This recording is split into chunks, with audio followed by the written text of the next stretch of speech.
Bismillahirrahmanirrahim. Assalamualaikum warahmatullahi wabarakatuh. Untuk pertemuan kali ini kita akan membahas tentang regresi linear berganda. Apa itu regresi linear berganda? Jadi perbedaannya ada di variabel bebasnya. Dengan variabel bebas di linear berganda itu lebih dari satu, jika di regresi linear sederhana itu ada satu. Nah, jadi regresi linear berganda yaitu regresi linear dengan melibatkan lebih dari satu variabel bebas dalam suatu misalkan penelitian. Contoh misalkan adakah pengaruh metode pembelajaran CTL dan realistik terhadap prestasi belajar. Jadi pada kasus ini ada dua variabel bebas yaitu CTL dan realistik, sedangkan variabel terikatnya adalah prestasi belajar. Nah, misalkan hanya CTL aja, Pak, nggak ada realistiknya, berarti pakai linear sederhana dan sebaliknya. Nah, ada beberapa hipotesis, misalkan dari kasus linear berganda, misalkan saya ingin menguji apakah ada hubungan pendekatan CTL dan realistik terhadap prestasi belajar.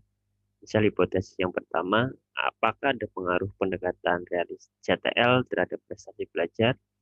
Yang kedua, adakah pendekatan realistik terhadap prestasi belajar? Yang ketiga, adakah pengaruh kedua metode terhadap prestasi belajar?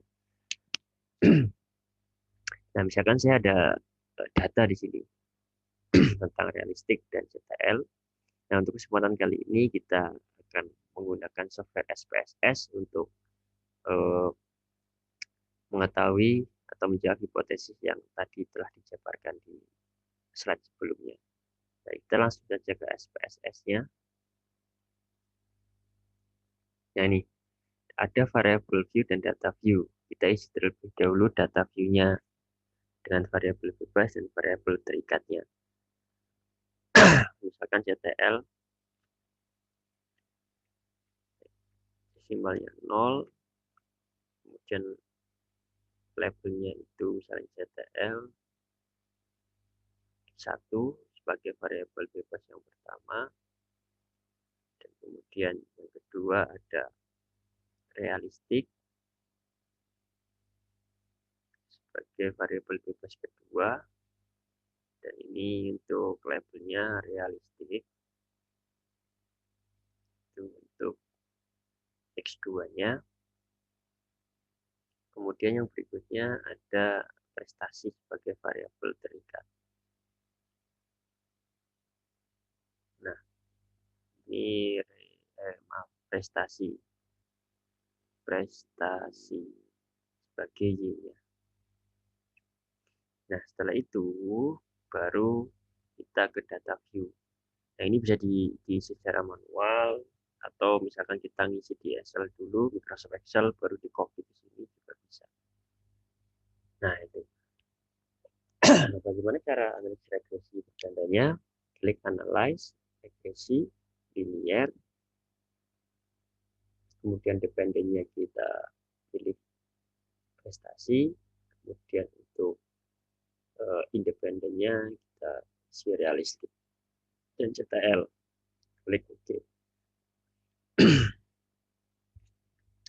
Nah, ada beberapa output di sini, tabel output. Nah, bagaimana cara membacanya? Kita ke koefisien dulu, yang bagian paling akhir. Nah, ini. Ada koefisien di sini, ada X1 dan realistik dengan konstantanya. Jadi bersama regresinya berapa? Bersama regresinya kita lihat di poin B, di sini nih, B, kolom B. Jadi bersama regresinya yaitu dimulai dari atas, yaitu Y sama dengan negatif 11,368 ditambah 0,688 X1 ditambah 0,489 X2. Yaitu bersama regresinya. Nah, bagaimana untuk menjawab hasil hipotesisnya? Kita lihat masing-masing nilai signifikan dari X1 dan X2. Untuk X1 0,30 dan X2 0,502. Nah, asumsinya kita menggunakan alfa 5% atau nilai alfanya 0,05. Jadi kesimpulannya yaitu jika nilai signifikan lebih kecil dari alfa, maka ada hubungan. Tapi jika nilai signifikan lebih besar dari alfa, maka tidak ada pengaruh atau hubungan. Nah, pada kasus ini nilai X1-nya itu 0,030, artinya lebih kecil dari nilai alfa, yaitu 0,05. Maka terdapat pengaruh atau hubungan contextual learning terhadap prestasi belajar.